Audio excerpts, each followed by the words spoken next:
Hey people, so one of the nicest Malayalam films that I watched in a long time is called Varane Avashyamund, which means groom wanted.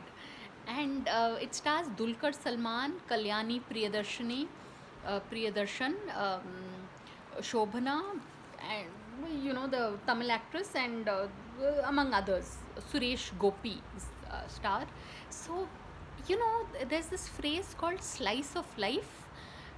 If you watch this film, you understand that phrase. It's a slice of life, this particular film. And apparently it was made on a budget of just 3 crore, and it went on to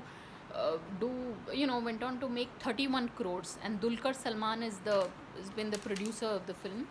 So it's as basically the entire storyline is set in a apartment complex. So um, perhaps in this lockdown time, watching such a film may not be such a great idea, but really it's very sweet, and the movie just flows. So you'll have to watch this movie for Kalyani Priyadarshan, because she's just so cute in the film.